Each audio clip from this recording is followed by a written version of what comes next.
আসসালামু আলাইকুম প্রিয় শিক্ষার্থী বন্ধুরা। আজকে আমরা খুবই গুরুত্বপূর্ণ একটি বিষয় আলোচনা করতে যাচ্ছি, যেগুলো সাধারণত বিভিন্ন প্রতিযোগিতামূলক পরীক্ষা বা চাকরির পরীক্ষাতে এসে থাকে।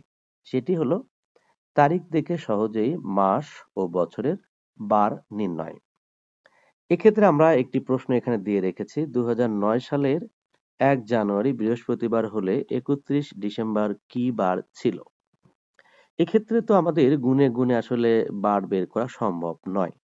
আমরা সহজে যেটি করতে পারি, প্রথমে আমরা সালের দিকে লক্ষ্য করব, দেখব এটি লিপ ইয়ার কিনা।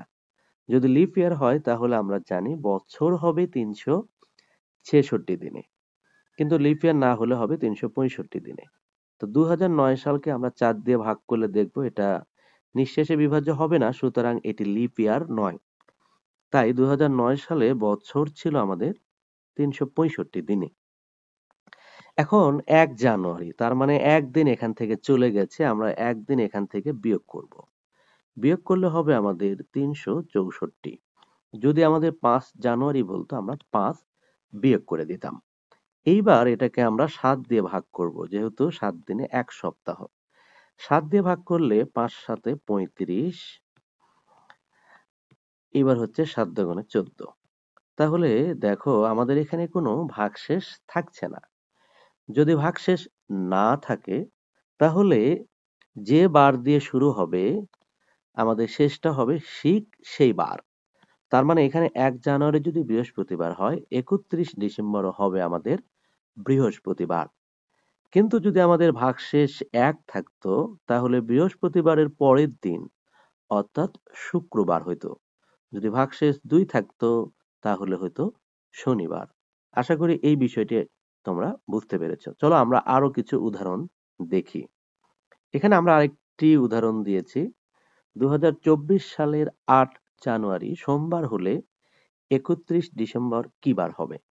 ২০২৪ সালকে আমরা ৪ দিয়ে ভাগ করলে দেখবো এটা মিলে যাবে, সুতরাং এটি লিপ ইয়ার। কাজে আমাদের এখানে বছর হচ্ছে ৩৬৬ দিনে।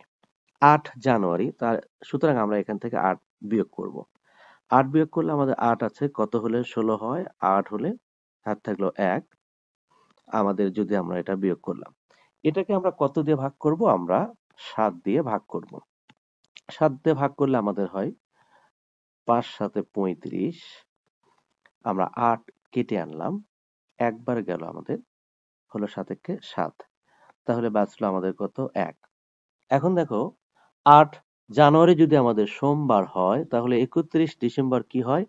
আমাদের সোমবারের পরের দিন, অর্থাৎ কি বার হবে? আমাদের মঙ্গলবার। কারণ এখানে আমাদের ভাগশেষ আছে হলো ১। যদি ভাগশেষ ২ থাকতো তাহলে কি বার হতো? বুধবার হতো। তাহলে আমরা সহজে এখানে বলতে পারি, এখানে ৮ জানুয়ারি সোমবার হলে ৩১ ডিসেম্বর হবে আমাদের কি বার?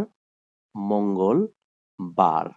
আশা করি এই বিষয়টিও তোমরা বুঝতে পেরেছো। এবার চলো আমরা মাস কেন্দ্রিক একটা উদাহরণ দেখি। দেখো এখানে দেওয়া আছে, সেপ্টেম্বর মাসের ২ তারিখ মঙ্গলবার হলে ৩০ তারিখ কি বার হবে? তাহলে আমাদের এখানে ৩০ তারিখ, এখান থেকে ২ তারিখ অলরেডি চলে গেছে, ২ আমরা এখান থেকে বিয়োগ করব, তাহলে হয় দেখো ২৮। এটাকে আমরা এখন ভাগ করব কত দিয়ে? ৭ দিয়ে। ৪ ৭ কত? ২৮। যেহেতু আমাদের এখানে কোনো ভাগ শেষ থাকছে না, সুতরাং ২ তারিখ যদি মঙ্গলবার হয় তাহলে আমাদের ৩০ তারিখটাও হবে মঙ্গলবার। আশা করি এই বিষয়টি তোমরা সহজেই বুঝতে পেরেছো। প্রতিটা মাস বা বছরের ক্ষেত্রে এরকম হিসাব চাইলেই নিমিষেই তুমি সেটি করতে পারবে। আজ তাহলে এ পর্যন্তই। ভালো থাকো, সুস্থ থাকো। আল্লাহ হাফেজ। আসসালামু আলাইকুম।